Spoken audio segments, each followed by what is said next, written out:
thunderstorm warning for Wayne County, Sampson County, southern Wilson County, eastern Johnston County, until 9:45 p.m.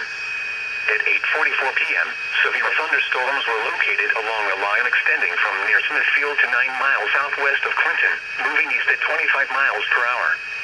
Hazard, 60 miles per hour wind gusts and penny-size hail. Source, radar indicated. Impact, expects damage to roofs, siding, and trees.